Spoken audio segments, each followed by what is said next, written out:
본론으로 먼저 들어가겠습니다. 가장 중요한 질문을 제가 먼저 하죠. 여러분 정말 구원받았습니까? 정말 여러분 구원받았다고 생각하십니까? 지금 이 자리에서 여러분들이 죽는다고 해도 나는 천국 분명히 갈 수 있다, 이런 신앙을 가진 사람들이 사실은 별로 없습니다. 흔들리지 않는 그 신앙을 가진 사람들이 우리 주위에서 찾아보면, 저는 목사이기 때문에 많은 사람들을 만나고 지금까지 수도 없는 많은 집회를 다녔습니다. 그래서 지금 제가 따져보니까 1년 한 3, 4개월 동안에 딱 한 주 쉬었습니다. 한 주 쉬고 집회를 수도 없이 다닙니다. 이제 여기 집회를 하고, 여기 월화 수요일 날 하고, 또 뉴욕에 가서 또 금, 토, 일 하고요. 바로 또 캐나다로 또 넘어가서, 캐나다에서부터 이 주일날 끝나고 바로 공항으로 가서 또 인천으로 가서 바로 또 집회를 또 시작할 정도로 수도 없이 많은 사람들을 만나봤습니다. 그런데 그 중에서 정말 구원받았다고 확신하는 사람은 별로 되지를 않았습니다. 여러분들은 정말 구원받았습니까? 구원은 절대로 행위로 이루어지지 않습니다. 예수 그리스도의 보혈 외에는 우리가 구원받을 방법이 아무것도 없습니다. 그런데 이 세상에는 믿음을 갖고 있다고 하지만 가짜 믿음과 진짜 믿음이 있는 것을 저는 많이 봤습니다. 여러분은 그러면 구원받았다고 생각하면은 구원받은 하나님의 자녀답게 여러분들 살아갑니까? 이 사람이 구원받았나 안 받았나는 대충 이제 이렇게 볼 수 있습니다. 구원받은 사람은 분명히 구원받은 사람답게 살아갑니다. 구원받지 못한 사람들은 절대로 구원받지 못한 사람답게 살아가게 되어 있습니다.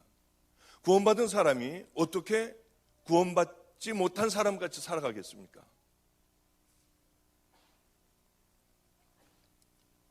이 많은 사람들은 구원받았다고 생각하면서 예수님께서 우리에게 말씀하신 그 말씀대로 살아가는 사람들 별로 없습니다. 이 결핵의 신앙과 믿음에도 가짜와 진짜가 있다고 하는 거죠.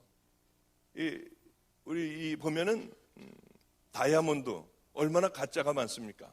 시장에 가보면 다이아몬드도 가짜 투성입니다. 왜 그러냐 하면은 그것은 굉장히 귀하기 때문이죠.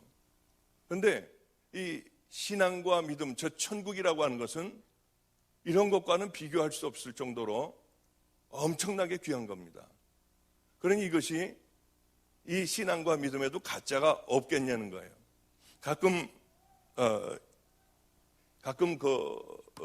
우리 아이들 얘기, 재밌는 얘기를 가끔 예화로 듭니다만은, 우리 아이들이, 저는 아파트에서 23명이 함께 살아갑니다.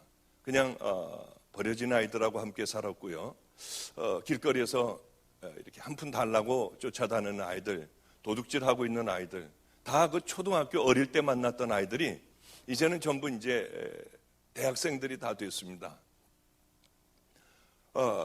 이 아이들이 다 우리 집에만 신학대학생들이 지금 10명입니다.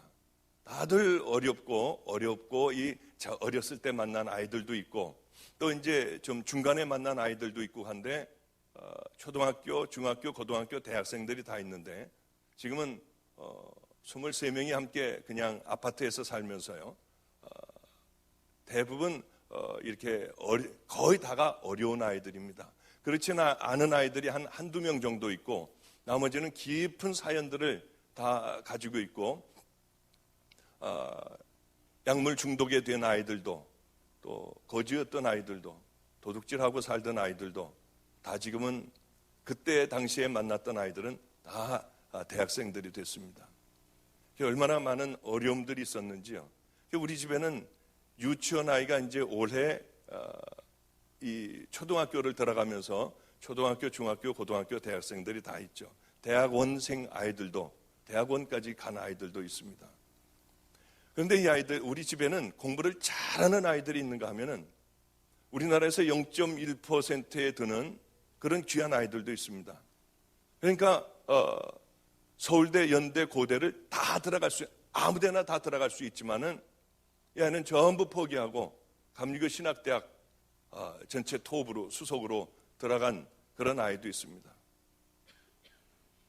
그런데 이 공부 못하는 아이도 있고요. 그 중에 공부 못하는 초등학생 아이가 하나가 있었습니다. 얘는 그렇게 축구를 좋아했어요. 근데 이 아이가 한 번은 목사님, 제가요 공부 열심히 하면은 평균 90점이 되면은 신발을 하나를 사주겠냐고 그래요. 그게 무슨 어떤 신발을 말하느냐? 아디다스라고 하는 신발을 좀 사주겠냐고 해요. 그래서 네가 평균 50점, 60점 맞는 애가 평균 90점이 맞을 리는 없겠더라고요. 그래. 그러면 아디다스 신발 사줄 테니까 90점을 한번 맞아봐라. 그런데 우리는 새벽 3시 반에 일어납니다. 왜냐하면은 아이들이 전부 유치원 아이들까지 전부 3시 반에 일어나요. 왜냐하면은 화장실 관계 때문에 여자애들은 머리 감는 애들도 있고요. 그런 아이들은 뭐 보통 3시 전에 일어나고요. 그렇지 않은 아이들은 화장실을 다 쓰고 새벽 기도를 가야 되니 도무지 일찍 일어나지 않으면 안 되기 때문에 저서부터 3시에 일어나고 다른 아이들 다 깨워가지고 화장실을 이렇게 가게 하죠. 근데 그렇게 많은 아이들이 새벽 기도를 갔다 오면 그 아이가 그 다음서부터는 자지를 않고 공부를 하는 겁니다. 학교를 갔다 와서 공부를 하는 거예요. 초등학교에 가요. 얼마나 열심히 하는지요.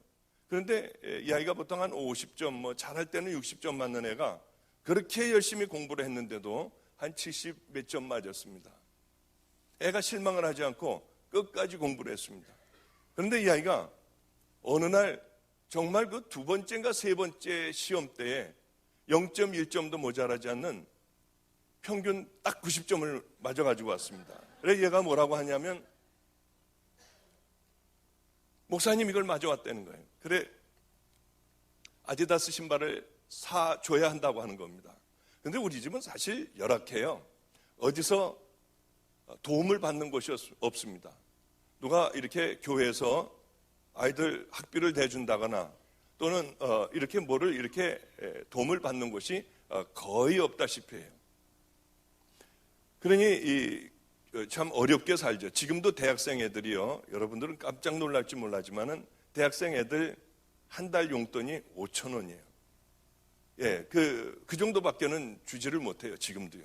왜냐하면은 어디서 도움을 받지 않고 많은 아이들이 이 대학생들 학비가요. 얼마나 많습니까? 그러니까 넉넉하게 주지는 못합니다. 이제 이 아이가 딱 90점을 맞아서 그래 이제는 사줘야겠다고 아디다스 매장에 가서, 저는 우리 집에는 TV도 없고 신문도 없고 뭐 아무것도 없습니다. 그냥 그런 것들이 없이 그냥 살아가니까 세상 물정도 잘 몰라요. 아디다스 매장을 갔더니 신발 하나에 10몇만 원을 하는 겁니다. 이 아이에게 이 신발을 도저히 사줄 수가 없었어요. 돈도 없었고요. 그래 이제 사달라고 졸르는 아이, 이제 길거리를 가다 보면은 신발을 싸놓고 파는 게 있는데 유난히 아무리 돌아다녀도 그게 눈에 띄지 않았습니다. 이제 저희가 살던 아파트 밑에 솔빛 시장이라고 있어서 시장을 어느 날은 밥을 먹고 쭉 가는데 거기 재래시장에 신발 파는 데가 있었습니다. 그래서 거기 들어가서 혹시 여기 아디다스 신발 싸게 파는 거 있습니까? 하니까 싼 걸로 말씀하시네요. 그래서 싼 걸로 좀 달라고 했습니다. 갖고 나오는데 보니까 아디다스 신발이었어요. 얼마입니까? 했더니 2만 원만 내고 갖고 가시라고 그래요. 얼마나 감사했는지요. 그걸 18,000원인가 2만 원인가를 내고 가져가라고 해서 그걸 가지고 이제 왔습니다. 아이가 얼마나 좋아하는지요. 그냥 잠도 자지 않고 그걸 끌어안고 있는 거예요. 그걸 신고 다니지도 않고 밤에 잘 때마다 그걸 끌어안고 있었습니다. 야, 그 신발을 신고 다녀야지 그러면 되니, 너무 좋으니까 이 아이가 보고만 있고 하여튼 끼고만 있는 거예요. 어느 날서부터 그 아이가 이제 신발을 신고 다니게 됐습니다. 얼마나 자랑스럽게 다니는지요. 한 일주일 정도 다녔나요? 일주일 정도 학교 갔다 와서 입이 이만큼이 나왔어요. 신발을 보고. 왜 그러냐 그랬더니 어디 찢어졌냐? 안 찢어졌대요. 창피해서 혼났다고 그래, 애들에게. 왜 그러냐 그랬더니 이 신발을 보라고 하는데 보니까 아디다스가 아니고 아디도스였어요. 얼마나 야 이거 여러 개를 아디다스를 찍다가 보면은 잘못 찍혀가지고 A자가 이게 잉크가 없어가지고 이렇게 나오는 경우도 있지. 뭘 그러느냐? 그러고서 이제 펜을 갖다가 A자를 이렇게 양쪽에다 만들어줬더니 애가 참 좋아하더라고요. 이 아디다스 신발마저도 그 별 볼 일 없는 신발마저도 이게 가짜가 있다고 하는 걸 제가 그때 알았습니다. 왜 그러냐면 비싸기 때문에요. 당연히 가짜가 있지 않겠습니까?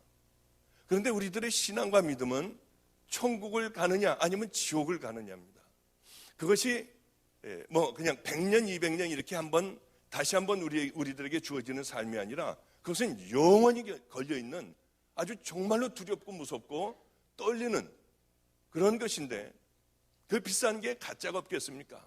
얼마나 가짜들이 판을 치는지요. 그러게 여러분 다른 건 다 실패해도 괜찮습니다. 실패하면 어떻습니까? 그 귀한 믿음이라고 하는 것이요. 영원한 생명이 걸려있는 그것은 가짜가 없겠냐는 거예요. 얼마나 많은 가짜가 있겠습니까? 여러분들 이 감정적인 믿음이 있어요. 그냥 감정에 겨워서 찬양을 하다 보면 일어나서 눈물도 흘릴 수 있습니다. 그 결단하는 그런 기도도 할 수 있고요. 또 자기가 만들어 놓은 그런 하나님들도 있습니다. 그저 하나님은 열심히 새벽기도 나오고 여러분들이 열심히 뭐 이렇게 헌금도 좀 하고요. 하면은 축복을 주는 줄 압니다. 그러나 예수님은 절대로 그런 말씀 안 하셨어요. 그것이 믿음이 아니라고 하는 거죠. 이 성경에 보면은요. 우리들은 하나님을 복 받으려고 믿습니까, 여러분? 그러면 철저하게 잘못된 믿음입니다. 성경에 어디요? 신약에 어디가 성경에 그렇게 예수를 믿으면 돈도 많이 벌고요. 자녀들도 다 잘되고 하는 법은 없습니다. 예수님을 따랐던 무리들은 다 십자가에 거꾸로 매달려 죽기도 하고요. 창에 찔려 죽기도 하고요. 예수를 믿음으로 말미암아 가정이 파탄돼서 뿔뿔이 다 흩어져 도망다니기도 하고요. 짐승의 밥이 되기도 하고 하여튼 톱으로 켜 죽이기도 하고요. 돌에 맞아 죽기도 하고 짐승의 털옷을 입고 유리 걸식하며 돌아다니기도 하고요. 이것이 예수님을 따르던 수많은 사람들의 운명들이었습니다. 그러나 이들은 절대로 세상과 타협하지 않고 그대로 죽어가면서도 우리 주님을 붙든 그런 사람들의 이야기가 예수님 살아계시던 예수님 그때 당시에 예수님을 따르던 무리들의 삶이었습니다. 이게 바로 주님이 우리에게 원하시는 그런 믿음이라고 하는 것이죠. 여러분 정말 십자가를 만났습니까? 정말 십자가를 만났습니까? 십자가를 만난다고 하는 것은 예수 그리스도를 통해서 내 죄가 속죄가 되는 겁니다. 그리고 우리는 천국 자녀가 되는 거예요. 그런데 그러면은 우리들의 가치관이라고 하는 것은 다 변화되는 겁니다. 내 삶이 다 변화되고요. 가치관이 변화될 수밖에 없습니다. 그런데 요즘에 교회를 보면은 기적 같은 일들이 얼마나 많이 일어나는지 몰라요. 복음 없이도 십자가 없이도 얼마든지 교회는 잘 커가더라고요. 그게 참 놀라웠어요. 여러분들이 십자가를 만났다고 하면은 분명히 여러분들은 거듭나야 합니다. 가치관들이 변화될 수밖에 없습니다. 아니 만약에 십자가가 내 죄도 못 사해주고 우리들의 가치관도 변화시키지 못하고 죄와 싸워 날마다 지고 죄에 빠져 있고요. 음란과 더러움에 빠져 있으며 또 나를 견인해주는 나를 끌어주는 그런 힘도 없다고 하면은 저 십자가는 우리가 믿을 필요가 없습니다. 십자가를 만나면 복음이 무엇인가를 알면 우리는 거듭날 수밖에 없고 모든 가치관이 달라질 수밖에 없습니다. 만났음에도 불구하고 더러운 음란 가운데 빠져 있고요. 내가 십자가를 만났으면서도 불구하고 세상의 가치관을 따라 살아가고 이 세상에 있는 가치관이 교회로 몰려들고요. 교회가 온갖 타락에 세상 사람들의 지탄이 되고 손가락질을 받게 된다면 그게 무슨 주님을 만난 자들의 모습입니까? 주님을 만났으면 버리고 낮아지고 내가 죽어야 되는 거 아닙니까? 저는 목사의 가정에서 태어났습니다. 우리 집안은 다 목사님이에요. 남자란 남자들은 태어나면 다 목사가 되는 그런 황당한 집안입니다.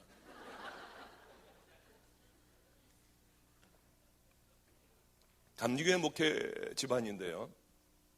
장로교회 한경진 목사님이 계시다면 우리 감리교회는 박용인 목사님이 계시다고 누구나 다들 얘기했습니다. 그분이 우리 할아버님이세요. 저는 장손이고 또 대한민국을 한번 휩쓸고 성령의 운동으로 뒤집어 놨던 분이 바로 저희 아버님 박장원 목사님이십니다. 저희 작은아버님도 이미 40대 초반에 종교교회라고 하는 큰 교회에 담임자셨고요. 다들 그래도 막강한 그런 귀한 하나님 앞에 한 세대를 한번 붙잡혀 쓰임받는 그런 귀한 가정에 저는 외아들로 태어났습니다.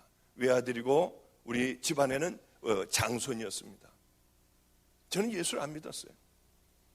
39까지 안 믿었어요. 그렇게 제가 목사가 되길 부모님들이 바랐지만 저는 예수 안 믿었어요. 왜 안 믿었냐면 어렸을 때 우리 아버님은 제가 초등학교 4학년 때였죠. 아주 가난한 동네였어요. 인천의 그곳으로 우리 아버님은 목회를 하시기 시작을 했습니다. 그곳에서 목회하는데 처음에는 괜찮았는데 날이 가면 갈수록 교회는 싸움판이었습니다. 이거는 난리법석인 싸움판이었어요. 그 모습을 보고 저는 이게 다 거짓말들이구나. 이게 다 가짜들이구나. 정말 천국과 지옥이 있다고 하면 이렇게 살아가겠냐는 거예요. 여러분 한번 생각해 보시죠. 그렇게 교회 안에서 욕을 하고 싸움질들을 하는데 과연 여기에 하나님이 계시냐는 거예요. 어렸을 때 저는 생각이 좀 깊었던 모양입니다. 좋은 목사를 만들기 위하여 그저 우리 집안에 아들 하나를 달라고 했는데 제가 태어났어요. 제가 이제 젖도 다 띄고 좀 고만고만할 때 할아버님에게 맡겨졌습니다. 좋은 종이 되기 위하여. 저는 어려서 할아버님하고 함께 자라났습니다. 제일 싫었던 게 밤에 잠을 자고 있으면 새벽에 할아버지는 새벽 기도를 갔다 와서 그 찬 손으로 제 머리에 손을 얹고 기도를 해주세요. 그게 그렇게 저는 싫었어요. 울면서 이불 속으로 파고 들어가던 그때의 기억이 참 얼마나 나는지요. 저는 그래도 이 싸움을 보며 하나님이 안 계시지 무슨 하나님이 계시면 정말로 이렇게들 살까 하는 생각을 갖고 있었습니다. 하나님을 나중에 만나게 됐는데 충격이었어요. 39살에 만났습니다. 정말 충격이었어요. 저는 하나님을 만나자마자 인생을 잘못 살아왔다고 생각을 했습니다. 그래 가지고 있던 재산들 다 나눠줬어요. 가난한 사람, 병든 사람들 다 나눠줬습니다. 교회 한다는 사람도 교회도 만들어주고요. 제가 의사였었습니다. 이제 여러분들도 좀 잘 아시잖아요. 모든 공부를 다 끝내면은 의사들은 한 30대 후반, 중반, 후반 되지 않습니까? 제가 대학원을 마쳤을 때가 37, 8이었을 거예요 아마. 이제는 다 끝냈구나 하고 생각을 하고 있다가 39살에 하나님을 만났습니다. 저는 사실 머리가 별로 좋지를 않습니다. 정말 공부하느라고 아주 죽는 줄 알았습니다. 좀. 죽도록 공부를 했어요. 나름대로요. 남들이 1시간을 하면 전 2시간을 해야 따라갔어요. 그 공부를 다 마친 것이 제가 38이었나 7이었나 하여튼 그때였습니다. 제가 39에 하나님을 만났어요. 이제는 편안하게 살 수 있었습니다. 하나님을 만나자마자 충격이었어요. 주님이 저에게 종이라고 하셨어요. 이제 그런 것들을 간증을 하려고 합니다. 그 말씀을 듣자마자 저는 병원에 가보지도 않았고요. 저는 그 순간에 제가 가지고 있던 면허증이나 모든 것들 다 찢어버렸어요. 다 찢어버렸어요. 병원에 다시 가면은 제 마음이 흔들릴까봐 저는 가보지도 않고 모든 걸 다 정리해버렸습니다. 그리고는 노숙자들하고 함께 살고 이 버려진 아이들하고 함께 살며 지금 여기까지 오게 됐죠. 지금은 이제 여러 아이들이 거쳐갔어요. 수도 없는 많은 아이들이 거쳐갔습니다. 그 아이들 중에는 취직해서 잘 사는 아이들도 있고요.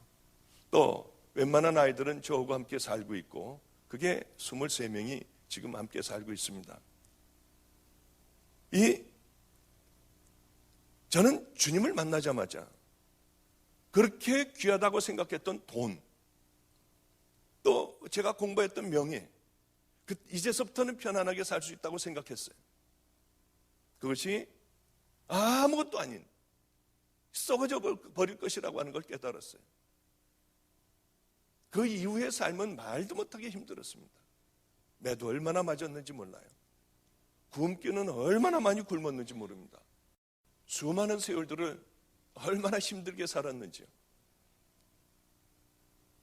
저는 단 한 번도 굶고 매를 맞아 이렇게 퉁퉁 붓도록 그렇게 매를 맞았어도 단 한 번도 옛날로 돌아가고 싶다고 하는 생각은 한 번도 안 했어요. 왜냐하면 저 안에는 십자가가 있었거든요. 그 어떤 것도 제 마음을 돌려놓을 수 있는 건 아무것도 없었어요. 왜냐하면 분명한 그 십자가를 만났기 때문에. 이제 누가 저를 죽인다고 해도 저는 절대로 타협하지 않아요. 우리 교회는, 제가 우리 교회 지금 방주교회에 온 지는 한 4년밖에는 되지 않습니다. 그 전에는 엄청나게 고생을 했어요. 우리 교회 와서도 타협한 적 한 번도 없어요. 한 번도 장로님들을 무서워해 본 적도 없어요. 참 굉장히 힘든 상황이었지만은 절대로 굶고 배고프고 정말 어려울 때였어요. 저희 아버님이 하나밖에 없는 아들이 저러고 사니 기가 막히셨는지 가지고 있던 재산에 1억이라고 하는 돈과 또 거기에 어떤 문서들을 집어넣으셔서 너 그렇게 어렵게 목회하지 말고 이걸 갖고 가서 봐라. 교회 갖고 와서 풀러봤어요. 우리 교회는 그저 이 강대상보다 좀 더 클까요? 조그마한 교회였습니다. 와봤더니 돈이 있더라고요. 하나님께서 저에게 훈련을 시키고 이게 필요해서 허락하여 주시는데, 이 돈을 제가 이 돈으로 제 고난과 이 어려움을, 배고픔을 면하고 싶은 생각은 없었어요. 다시 갖다 돌려다 드렸습니다. 그리고는 누구의 도움도 받지 않고 그 어려운 고난을 다 겪었어요. 이제 그런 간증을 좀 하려고 합니다. 지금은 아이들도 귀하게 자라줬고요. 아이들도 성자의 모습으로 변해가는 것을 보고요. 하나님 앞에 얼마나 감사한지. 애들을 보면은 밤에 누구 울면서 기도를 해요. 하나님 얼마나 감사한지 몰라요. 그 중에 하나의 얘기를 하고 이제 다시 본론으로 들어가겠습니다. 제가 목회를 하며 굶고 있을 그때였습니다. 그런데 이 안성천 있는 쪽으로 전도를 하다가 보니까 어떤 아이가 하나가 이렇게 본드를 하고 쓰러져 있었습니다. 또 그 아이를 집으로 데려왔어요. 그랬더니 나가가지고 또 이 앵벌이라고 하죠. 지나가는 사람 끝까지 붙들고 한 푼 달라고 하는 아이예요. 나가서 또 그 일을 하고 있는 거예요. 그 애를 데리고 와가지고 이제 같이 살게 됐는데 두 형제였습니다. 네, 이 아이들은 아주 부모에 대한 증오심이 가득해요. 엄마를 만나면 죽여버리겠다고 했어요. 왜냐하면 이 아버지, 어머니, 또 두 형제 이렇게 참 행복하게 살았습니다. 그런데 장날 물건을 팔러 온 어떤 남자와 눈이 맞아서 엄마가 그만 집을 나가버렸어요. 이 아이들이 그저 4살, 5살 때 이걸 놔두고서 도망을 가버린 겁니다. 그래서 아버지는 술만 계속 매일 먹게 되고 어느 날은 노숙자가 다 집안 전체가 홈레스가 돼버렸습니다. 그래 길거리를 떠돌고 다닐 때 이 아이들을 만나게 됐고요. 그 아이들을 데리고 와서 저는 집도 없으니까 이 강대상이 제 집이고 의자 몇 개만 놓고서 이렇게 저는 개척을 했어요.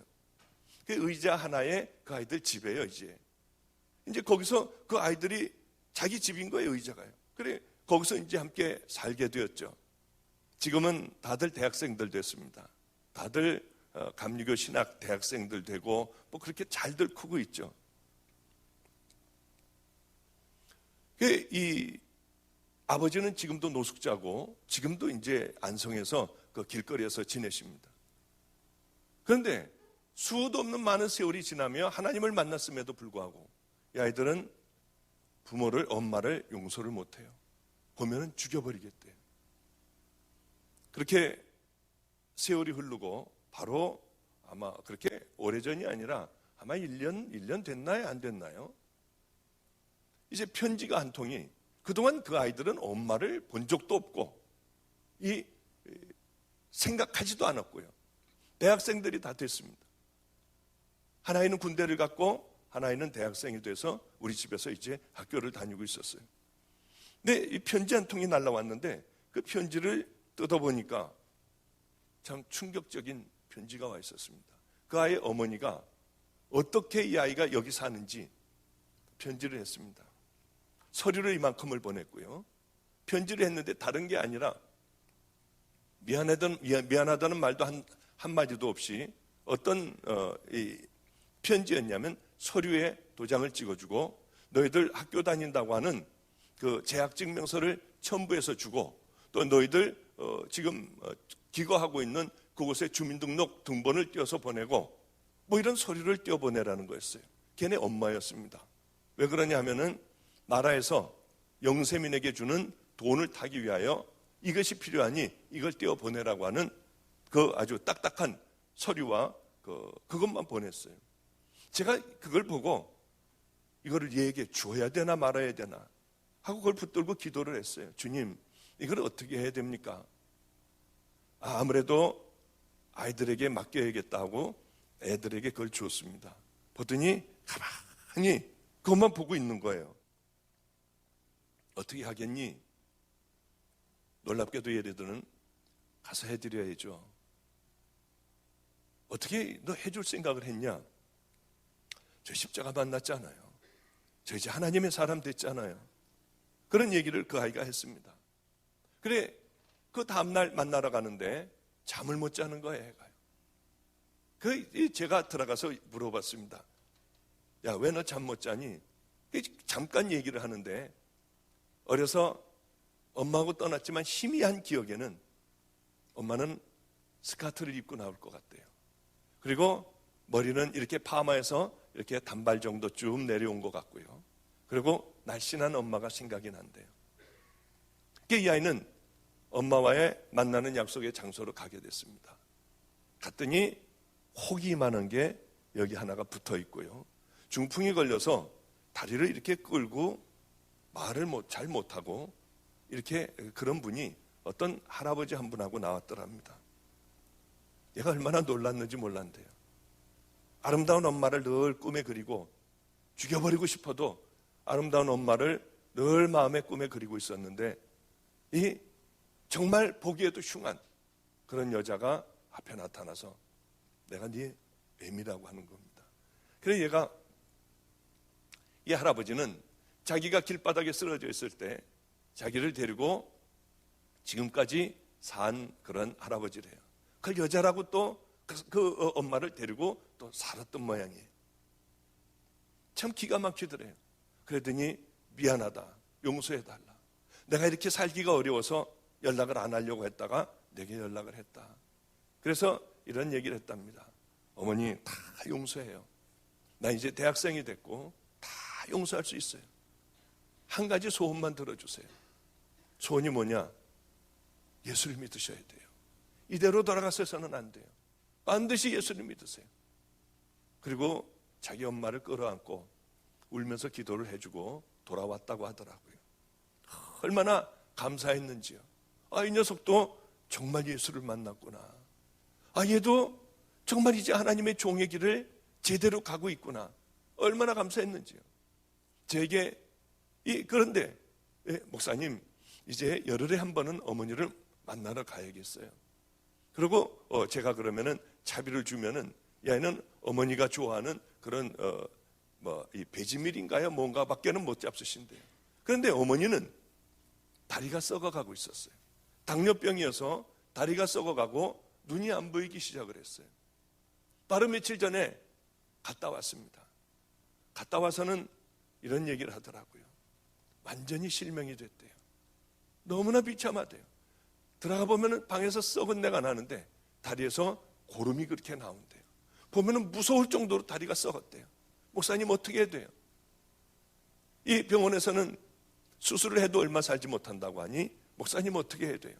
네가 어떻게 하면 좋겠냐? 네 소원을 한번 얘기해봐라. 엄마하고 여행을 가고 싶어요. 가서 엄마에게 복음을 전하고 싶어요. 예수님을 만나게 하고 싶어요. 이제는 눈도 멀고 다리도 썩어가서 교회도 가지를 못해요. 그래, 가서 어머니하고 다들 얘기하며 이런 결론을 내렸어요. 목사님, 어려우시지만 제 소원 하나만 들어주세요. 그래. 할아버지가 종이를 박스를 주셔서 어머니의 그 병원비를 대는데, 목사님, 약값은 제가 좀 어머니가 이제 병원에서도 몇 개월 안 있으면 돌아가신다고 하는데 약값은 제가 좀 대게 해주세요.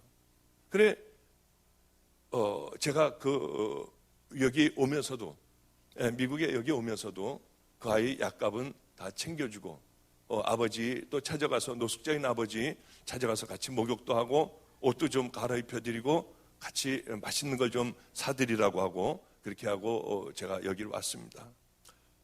예수를 만난다고 하는 것은 우리들의 가치관이 변화되는 겁니다. 내가 전혀 변화되지 않으며 하나님을 만났고 하나님의 자녀이고 나는 천국의 백성이라고 한다면 여러분, 그것은 참 우스운 일 아니겠습니까? 제가 예수를 안 믿게 된 결정적인 동기가 바로 그거예요. 교회에서 싸움하는 그것을 보고 저는 39살까지 이것은 틀림없이 하나님이 있을 리 없다고 생각을 했어요. 조금도 의심하지 않았어요. 이제 그 하나님 만난 얘기를 제가 좀 잠깐 해드릴게요. 저는 교회에서 싸움판 나는 걸 보고 우리 집에서는 그렇게 할아버지서부터 목사가 되길 원하셨습니다. 그렇게 수도 없는 많은 날을 할아버지가 기도하셨지만은 저는 제일 싫은 게 목사되라고 하는 그런 얘기였어요. 교회 다니라고 하는 얘기였습니다. 이제 고등학교를 서울에서 다니게 됐습니다. 인천에서 있다가요. 그때서부터 저는 편안하게 살기 시작을 했어요.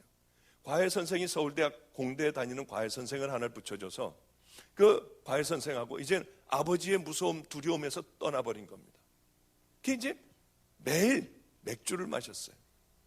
그 과외 선생하고 공부는 안 하고 매일 맥주를 마시고 담배를 피는 거예요, 매일. 고등학교 1학년 때서부터요. 나중에는 이 술을 안 먹고요, 그냥 공부를 하려고 하면요, 이게 손이 바들바들 떨리는 거예요. 얼마나 깜짝 놀랐는지. 전 술도 잘 못 먹어요. 그래서 그때서부터 정말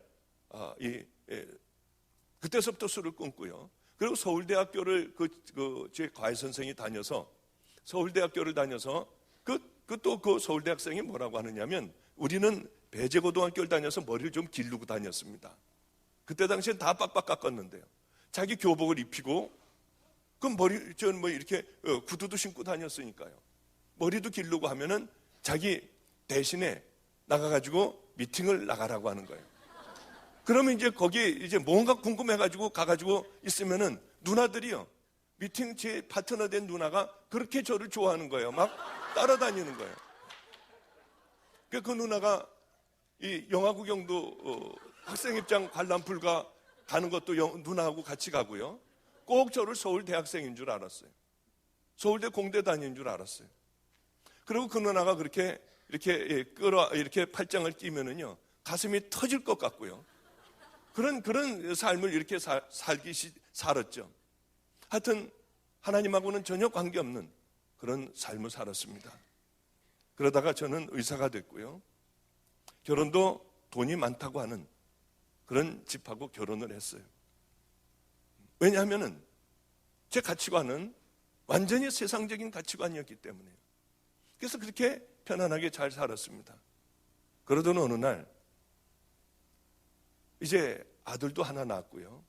그러던 어느 날 TV에서나 보는 연속극 같은 일이 제게 생겼습니다. 가정이 그만 깨져버리고 말았어요. 얼마나 충격이든지요. 정말 황당했어요. 저는 한번 고민이 있으면 좀 고민 좀 한번 해봤으면 좋겠다고 생각하고 살아왔는데 이런 충격이 없었습니다. 그래 집에서 우리 아들과 저와 둘이만 살게 됐죠. 아들은 그렇게 말이 없어지고 애가 그늘이졌습니다. 자기 방에 들어가서 나오질 않고요.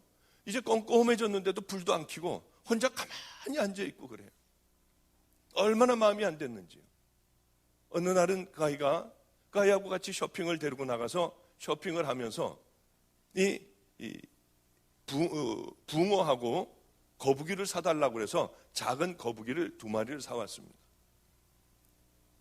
그런데 어느 날 보니까 이 아이가 일기를 썼어요. 초등학교 3학년 때였습니다. 일기를 썼는데 뭐라고 썼느냐 하면은 거북이가 이렇게 이제 돌을 가운데다가 올려놨는데 이렇게 그 어항에다가요. 올라와가지고 목을 길게 뽑았던 모양이에요. 거북이가 목을 길게 뽑고 하늘을 바라본다. 아마 아빠는 옆에 있는데 엄마가 보고 싶어서 목을 빼고 하늘을 바라보는 모양이다. 이거를 보는데 제가 얼마나 눈물이 났는지 몰라요. 그러던 어느 날이었습니다. 80년대 후반 말이었을 거예요. 거기를 어느 날 밖에 이제 나가서 괴로워서 그날도 제가 술을 좀 이렇게 많이 먹고 돌았습니다. 이 담배를 물고 이렇게 이렇게 있는데 잔뜩 술을 먹고 그러고 돌아가지고 이 아이가 있는 것을 이렇게 뒷모습을 보고 있는데 갑자기 엄청난 심장에 통증이 왔어요. 얼마나 아픈지요. 그런데 이게 매 초마다 금방 제가 막 죽어가는 거예요. 근데 그게 얼른 생각에 심장마비가 왔구나 하는 생각이 들었어요. 그 통증은 뭐 말도 할 수 없고 무력감이 밀려오는데 아무것도 할 수 없더라고요. 그래서 저는 119 구급차를 타고 강남 성모병원이라고 서울 강남 버스터미널 그 뒤에 있는 캐톨릭 의과대학 병원 그곳으로 저는 실려가게 됐습니다. 하여튼 온갖 처치를 다 받고 꽤 오랫동안 입원을 해 있다가 퇴원을 하는데 퇴원할 때 의사가 참 충격적인 얘기를 했어요. 당신이 다시 한번 이런 심장마비가 오면 내일 올 수도 있고 1년 후에까지도 올 수 있다는 거예요. 제가 그 소리를 듣고 얼마나 깜짝 놀랐는지. 당신 잘해봐야 1년밖에 못 살아 하는 의미로 저는 그냥 받아들였어요. 그런데 그때서부터 문제가 생기기 시작을 하는데 수술도 할 수 없답니다. 심장이 빨리 뛸 때는 300번 이상이 뛰어요. 안 뛸 때는 40번, 30번 미만으로 뛰는 거예요. 이게 심장이 천천히 도니까 아무도 몰랐어요. 저 혼자만 알고 있었죠. 자살 충동이 확 일어나는 거예요. 천천히 돌면은요, 나중에 알게 된 사실입니다. 그러면 우울증에 걸리고 자살을 하려고 한대요. 그리고 막 이게 반복이 되는 거예요, 늘요. 빨리 뛰었다가 천천히 뛰었다. 천천히 뛸 때는 이제 끝났나 보다 하면은 다시 또 툭 하고 한번 뛰고요. 얼마나 두렵고 무서웠는지요. 하나님 없는 그냥 세상을 살아가는 타락했던 그때예요. 얼마나 충격이었는지. 이게 계속되는 거예요. 어느 날은 자다가 보면은 제가 죽었더라고요. 저를 관에다 집어넣고 땅속에다 묻기 시작을 해요. 쫘르륵. 나는 아직 살아있는데요. 난 살았다고 소리를 질러도 사람들이 흙을 다 덮어요.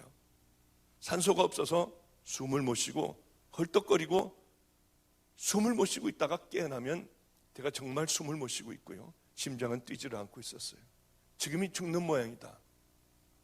처음에는 얼마나 화가 나는지, 왜 내가 이 병이 걸려야 되는지, 수많은 사람들 가운데 내가 도대체 뭘 잘못했다고 이 병이 걸려야 되는지 화가 나고요. 얼마나 분노가 일어나는지. 나중에는 다 받아들이게 됐어요. 그냥 혼자, 우리 부모님도 모르고요. 누구 형제들도 모르고 아무도 몰랐어요, 그 사실을. 죽어가고 있다가 보면은 우리 집에서 나오다 보면 벽돌로 된 베델교회가 있습니다. 또 개척교회가 있어요. 그렇게 이제는 죽었구나 하고 생각하다 보면은 저는 개척교회 가서 앉아 있는 거예요. 왜 그런지 모르게 앉아 있는 거예요. 그 베델교회 가서 앉아 있는 거예요. 내 정신이 들면은 참 하나님도 없는데 도대체 내가 여기 왜 와 있지? 저는 어떤 생각을 가졌냐면 너무 답답하고 숨을 잘 못 쉬겠으니까요. 그래 이 바닷가에, 강원도의 바닷가에나 쭉 갔다 오자. 파도가 치는 거기서 숨을 깊게 들이쉬면은 이 답답한 게 아마 없어질 거야 하는 그냥 막연한 생각으로 여행을 가려고 하다가 작은아버지에게 가게 됐습니다. 그래 이제 마가의 다락방이라고 하는 인천에 있는 그곳을 올라가는 그 발걸음이 제가 주님을 만나는 발걸음이 될 줄은 꿈에도 생각하지 못하고, 여행하는 걸 포기하고 이제 내가 죽을 거니까 어른 한번 만나봐야겠다 하는 마음으로 다락방을 올라가게 됐습니다.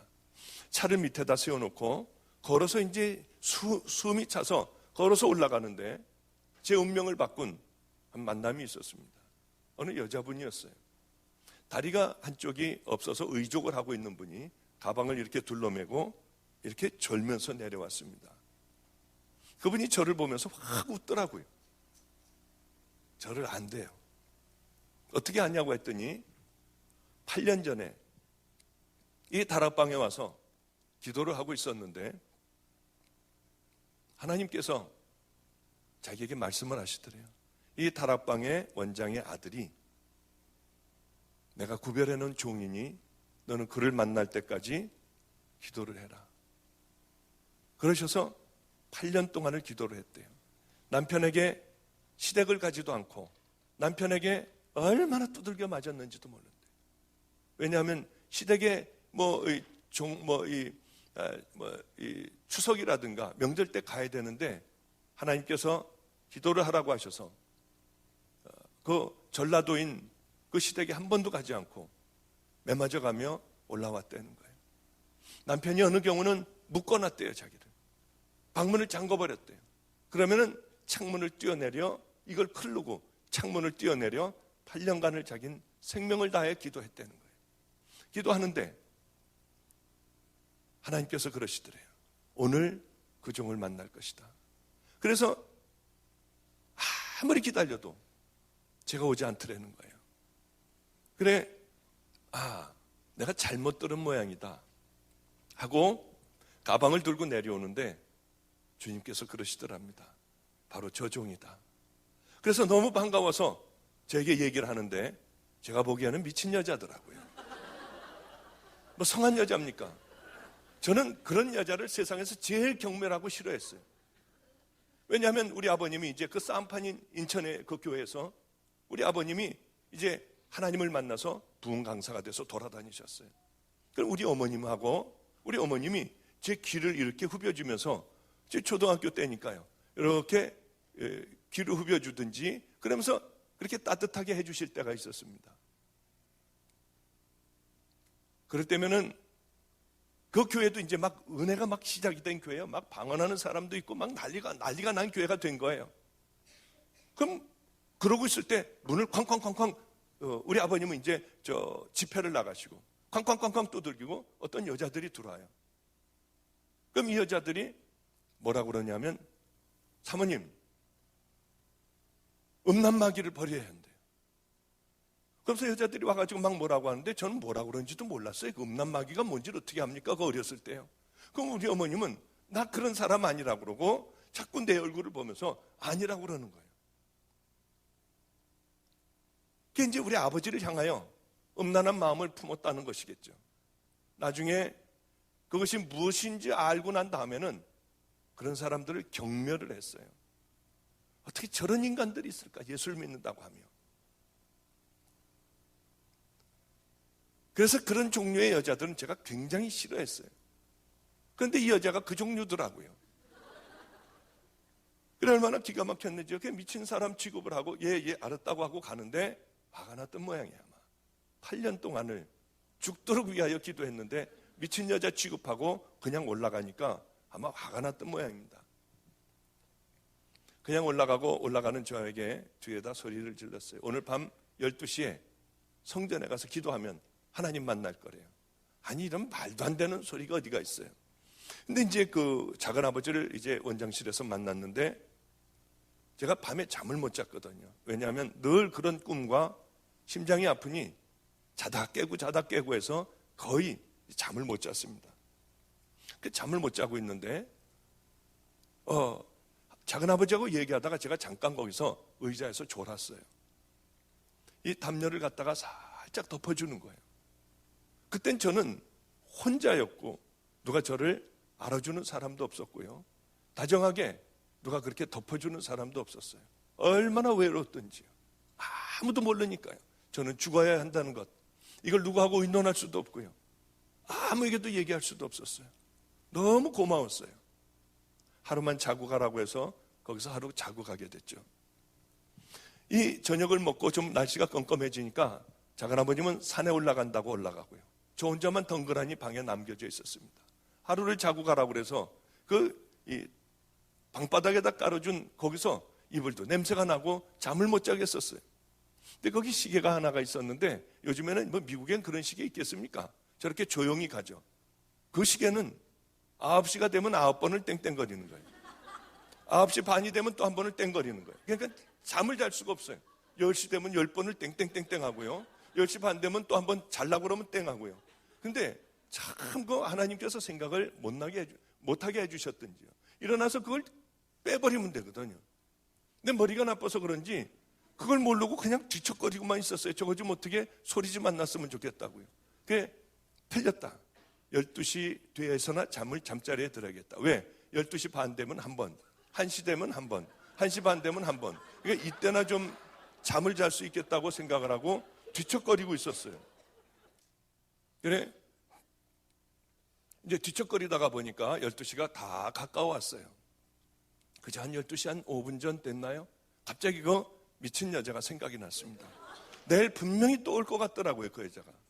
그래, 가가지고 기도를 한번 해보고 이 여자가 내일 오면은 앞으로 그런 짓 하고 다니지 말아라. 왜 그 쓸데없이 그렇게 돌아다니느냐. 한번 야단을 좀 쳐주기도 싶고요. 그 여자를 얼굴을 보니까 범상치 않은 여자 같은데 이 여자가 진짜일까? 거짓말이 아니고 거짓말할 여자 같지는 않고요. 진짜일까? 확 웃던 그 얼굴이 생각이 나는 거예요. 그러다가 교회 장로님들을 생각하면 모든 꿈이 다 깨져버려요. 모든 꿈이. 그럴 리가 없지. 그 사람들 싸움판에서 정말 하나님이 계시다고 하면은 그렇게 교회 오래 다닌 그 사람들이 그럴 리가 있겠나? 저는 믿지를 않았어요. 싹 식어졌다가 글쎄 만에 하나 있으면 어떻게 되지? 뭐 이런 생각 왔다 갔다 하다가 저도 모르게 옷을 입고 내려가고 있었어요. 이 문을 이제 내려오면은 강대상 문이 됩니다. 그 문을 조금 열어봤더니 무서워요. 아무도 없어요. 그때가 12월 25일과 1월 1일 그 사이였던 것 같아요. 보니까 조그만 요만한 아주 초라한 크리스마스 추리 하나를 거기다 놔뒀습니다. 저기 가서 기도해볼까? 나는 기도라고는 해본 적이 없는데 뭐라고 하지? 하나님 이거 좀 정말 살아계시면 한번 고쳐주세요. 그럼 내가 믿을게요. 아멘. 그러고 와야겠다 하고 정말 크리스마스 추리 앞에서 그렇게 그냥 기도를 했어요. 하나님 정말 살아계시다고 하면 나 이거 좀 고쳐주세요. 그럼 내가 열심히 예수 믿을게요. 그리고 아멘. 더 이상 뭐 기도할 게 없어서 일어났습니다. 일어나려고 하는데 이상하게 몸이 그렇게 떨리더라고요. 이상하게 떨리고 일어나지지가 않았어요. 그래, 아무리 일어나려고 발버둥을 쳐도 일어나지지가 않고 몸은 그냥 떨리고요. 입에서 뭐 튀튀튀튀 하는 뭐 이상한 소리가 나오고요. 그래, 이게 도대체 뭐 제가 마음대로 몸을 가눌 수가 없었어요. 귀에서 소리가 들렸습니다. 너는 내 종이라고 하고요. 그 외에 여러 가지 얘기가 들렸어요. 한 8가지 정도가 얘기가 들렸어요. 잘은 확실하게는 생각이 나지 않지만은 그렇게 소리가 들리고 그 다음에 눈에 뭐가 보였어요. 아, 내가 이제 죽음이 가까우니까 이런 것이 들리고 환청이 들리고 또 이게 환식이 이거 보이는구나. 내가 극심한 내 정신적인 이런 시달림이 있구나. 그런데 이 보통 들리고 보이고 하는 것은요, 마음이 불안해져요. 야, 뛰어내려, 뛰어내려, 뛰어내려 하는 소리가 들리면요, 불안하고 어쩔 줄 몰라 뛰어내리게 되는데, 그때는 이상하게 우리 어머님이 저 귀를 후벼주시던 그런 편안한 마음이요, 어머니하고 함께 있던 그런 편안한 마음이요, 꼭 그런 마음이었어요. 이상하게 나중에 생각을 했습니다. 심장이 제대로 뛰고 있었다는 거죠. 나중에 그것은 생각이 됐어요. 그리고 그것이 다 끝난 다음에 모든 것이 자유로워져서 얼른 뛰쳐나와서 집으로 돌아왔습니다. 이제 이런 데는 다시는 내가 안 오겠다고 하고요. 그리고 지내다가 보는데 또 죽어가기 시작을 했어요. 너무 힘들었어요. 아니야, 그래 마가이다라방 거기 크리스마스 추리 거기 갔을 때는 괜찮았잖아 하는 생각이 들었습니다. 그래서 차를 몰고 거길 갔어요. 가서 앉아보니까 영락없이 괜찮은 거예요. 얼마나 깜짝 놀랐는지요. 늘 다니기 시작을 했어요. 집에 오면 또 그러고요. 그거 가면은 괜찮고요. 아, 이것이 하나님이 아니라 정신적인 현상이구나. 인간의 마음과 정신은 얼마나 강한지 심장을 지배하거든요. 인간의 능력은, 뇌의 능력은 엄청납니다. 저는 믿지를 않았어요. 하나님이라고 믿지를 않았어요. 그렇게 있는데 어느 날은 새벽에 가서 저녁 늦게까지 가만히 앉아만 있는 거예요. 편안하니까요. 그렇게 다니기 시작을 하는데 어느 날 이게 정신적인 현상 같으면 병이 깊어지면 그 다음에 컨트롤이 안 되거든요. 근데 이상한 거예요. 이게 정신적인 현상 같지만은 않았습니다. 하나님에게 진짜 하나님이 하는 거냐고 이번에 물어봐야겠다고 생각하고 이제 또 힘들어서 또 가게 됐죠. 가서 이렇게 여쭤봤습니다. 이게 정말 하나님이 하시는 건가요? 하나님이 하시는 것 같으면 날 믿게 해주면은 나는 시시하게 안 살고 생명을 당신에게 드리겠다고 했어요. 날 믿게만 해달라. 시시하게 살지 않겠다고 했어요. 그런데 귀로다가 말소리가 들리는 거예요. 여기서부터는 좀 이상해집니다. 일어나라. 믿거나 말거나 이건 제가 만난 하나님이에요. 하여튼 일어나라 그래서 일어났는데 원장실로 들어가라. 들어가면 전화가 올 것이고 그 전화의 내용은 이것일 것이다. 그래서 저는 이상하게 마음에 어떤 생각이 드냐면 틀렸으면 좋겠는 거예요. 이게. 왜 그런지 모르겠어요. 이게 틀렸으면 좋겠다. 그리고 이제 가다가 일부러 곧장 가지 않고 우물이 있는 대로 돌아가가지고 빨리 갔다, 천천히 갔다, 빨리 갔다, 천천히 갔다 하면서 헷갈리게 하느라고 하여튼 헷갈리게 하느라고 아니라 하여튼 이게 틀렸으면 좋겠다고 하는 생각 속에 거기 가서 딱 잡았는데요. 문고리를 잡았는데 열고 들어가면 꼭 그 전화가 올 것 같았어요. 이상한 그런 마음이 들었어요. 그래서 가만히 기다렸어요. 그러다가 아무 생각이 안 날 때 열고 들어갔는데 발을 딛자마자 전화가 왔어요. 전화는 그 내용이었습니다. 근데 그거 가지고 어떻게 하나님인 걸 어떻게 알아요? 말도 안 되잖아요. 이건 얼마든지 일어날 수 있잖아요. 저는 와서 하나님 그런 거 말고요. 하나님만 하실 수 있는 걸 보여달라고 했어요. 그러면은 그 다음에도 황당하게요. 좀 이상한 얘기를 해도 지금서부터는 그게 이제 거기서 브레이크를 밟아라. 그게 생각을 하고 거기서 브레이크를 밟아요. 여지없이 앞에서 사고가 났어요. 저는 근데 제 눈앞에서 사고 나는 것도 많이 봤고 이 응급실에서 사고 나서 머리가 일로 깔고 지나간 사람도 봤고요. 뭐 별걸 다 봤어요. 그런데 그게 어떻게 하나님이라고 그래요? 하나님 이런 거 말고요. 하나님 또 그런 거 말고 이건 10만 분의 1 일어날 수 있잖아요. 이건 100만 분의 1이 일어날 수 있잖아요. 하나님만 하실 수 있는 것. 제가 흔들리지 않고 주님을 위하여 생명을 던질 수 있는 것. 제 모든 것들을 걸 수 있는 그걸 보여달라고 했어요. 예를 들어서 밤에 이제 껌껌한 밤에요. 야, 그래, 그러냐? 내가 그럼 보여줄게. 한번 나와봐. 한번 나오면 하늘에서부터 막 불기둥이 막 이 밑에까지, 저 있는 데까지 내려오고요. 근처에도 못 갈 뜨끈뜨끈한 불기둥에 이 뭡니까? 천사들이요. 막 바닥바닥거리고 막 다니고 이런 것들을 저는 원했는데 그것이 아니었어요. 이 세상에서 일어날 수 있는 그런 일들만 늘 일어나는 거예요. 그런데 지금 같으면은 기적도요. 그런 기적은 없었어요. 저는 그런데 그것 말고 대단한 걸 보여달라고 했어요. 하나님은 더 이상은 보여주지 않으셨습니다. 늘 일어날 수 있는 그런 기적이 제 앞에서 일어났어요. 그걸 얘기를 하면은 여러분들이 또 더 이상하게 생각할까봐 더 이상은 이제 거기까지만 하고요. 어느 날 그런데도 이제 더 이상은 하나님께서 제게 기적을 보여주지 않으셨습니다. 어느 날이었어요. 정말 이제는 끝났구나 생각을 했습니다. 거기까지 난 살아서 갈 수 있을까? 그런데 그곳으로 거기까지 저는 겨우 도착을 했어요. 이제는 됐구나 하고 와서 그 크리스마스 트리 있는 데 가서 엎어졌어요. 저는 괜찮을 줄 알았어요. 그런데 불안한 건 패닉이라고 하는 게 있습니다. 공황장애라고 있죠. 그것은요, 내가 정말 이제 죽지 않아도 죽는 것 같은 거예요. 얼굴도 하얘지고요. 아무것도 할 수 없고 이 죽은 상태가 되는 거예요. 그때 그 두려움이라고 하는 건 말도 못하는 거예요. 바로 그 공황장애가 오기 시작을 했어요. 심장은 뛰다 말다 하고요. 이제는 거기 엎어져서 크리스마스 추리 밑에서 기도를 하는데도 더 이상은 효력이 없었어요. 굉장히 분함이 올라왔습니다. 왜냐하면 저는 그래도 하나님이신 줄 알았어요. 그런데 인간의 능력이었어요. 더 이상 이제 병이 견디지 못하니 그것이 컨트롤이 안 되는 거예요. 분한데도 제가 할 수 있는 건 아무것도 없었습니다. 하나님 찾는 것밖에 없었어요. 그런 분한 마음이 있으면서도 하나님 나 좀 어떻게 해주세요. 어떻게 해주세요. 뭐 그것밖에는 더 하나요. 이제 막 죽어가는데요. 그런데 맞은편 짝에서 어떤 여자가 쟁반에다가 뭐를 들고 왔습니다.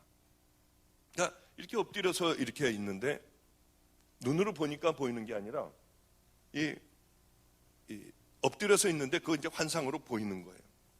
그 여자가 그걸 갖고 와서 저를 가만히 이렇게 뉘었습니다. 뉘우고 이 가슴을 열었어요. 이렇게 한참을 뭘 하더니 이렇게 다 옷을 다 입히고 일어나서 가운을 이렇게 세웠어요. 거기에 준비한 가운을 까만 가운을 입히고 여기 십자가 목걸이를 걸어주고 이렇게 손을 하고 왔던 대로 다시 비스듬히 하고 가버렸어요. 그게 전부였습니다. 충격적인 일이 일어났어요. 예전에 크리스마스 추리 밑에서 기도할 때는 그냥 가만히 있을 때는 마음이 편안하고 그리고 심장이 재박동을 띄고요. 쭉 다운되는 그런 느낌이었어요. 그런데 이제는 반대로 뭐가 이렇게 여기서부터 북받쳐 올라오더라고요.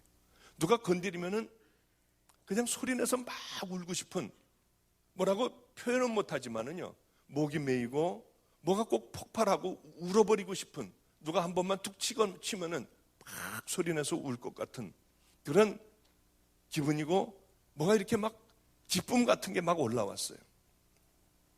밖에 나가도 괜찮을 것 같았습니다. 그래서 하여튼 울면서 밖으로 나갔어요. 밖으로 나가서 지금도 이제 그 고압선이 흐르는 그 산꼭대기까지 올라가기 지금도 힘듭니다. 거기를 막 뛰어 올라갔어요. 올라가 보니 숨은 찼지만은 심장은 아주 힘차게 재박동을 하고 있었습니다. 얼마나 충격이었는지 막 울었어요. 뛰어내려오는데 눈들이 희끗희끗 있어서 발 잘못 디뎌서 거기서 막 굴렀어요. 굴르면서도 막 좋아서요. 감사합니다, 감사합니다 하고 내려오고, 넘어지면서도 막 감사합니다 하면서 내려왔어요. 저 밑에 동네까지 갔다 오려면 힘듭니다. 거기까지 뛰어갔다 왔어요. 그리고 이제 그 밑에 동네까지 갔다 오면 저 성전 저 뒤가 되는 거예요. 숨을 헐떡거리고 거기서 숨을 헐떡거리고 이제 숨을 진정하고 다시 크리스마스 추리로 들어가려고 하는데 이제는 귀로다가 들리는 게 아니라 제 마음으로 큰 소리가 들렸어요. 왜냐하면 이제는 아마 그때 제가 북받치는 막 그런 것이 있었을 때 성령님이 내게 오셨던 모양이에요. 저는 확실하게 모르지만 이제 성령님이 구태여 안에서 밖으로 나와서 귀에다 대고 얘기할 필요가 없잖아요. 그냥 안에서 말씀하시면 되잖아요. 그 말씀이 제 마음속에 들어오기 시작을 했어요. 분명한 음성이었어요. 내 종아, 내가 너를 다 보여줬다. 기적을 다 보여줬고 내가 너의 하나님임을 나타냈다. 너는 믿지를 않았다. 자, 이제 내가 마지막으로 네가 가지고 있는 의학적인 지식이 있잖니. 전체 병에 대해서 얼마나 찾아봤겠어요. 어디는 안 가봤겠어요. 네가 알고 있는 내 의학적인 지식, 네가 믿고 있고 네가 공부한 의학적인 지식으로 내가 이제 내게 들어갔다. 이제 믿느니? 이제 믿느냐? 얼마나 울었겠어요, 제가. 얼마나 울었겠어요. 여태까지 내게 오신 그 모든 게 다 하나님이셨더라고요. 왜 나 같은 걸 안 죽여버리셨는지요? 왜 나 같은 걸 그대로, 이 더러운 걸 그대로 보고 있었는지, 얼마나 충격이었는지. 저는 정말로 없는 줄 알았어요. 전 정말로 이 세상에 하나님이 없는 줄 알았어요. 그냥들 교회 다니고 무리져서 다니고 그냥 그렇게 하다가 성질나면 싸우고요. 마음대로 할 것 하고요. 하고 싶은 말 다 하고요. 저는 그런 줄 알았어요. 우리 아버지도 가짜인 줄 알았어요. 우리 할아버지도 가짜인 줄 알고 왜 저런 인생을 살까? 저는 잘 살았습니다. 우리 아버지를 봐도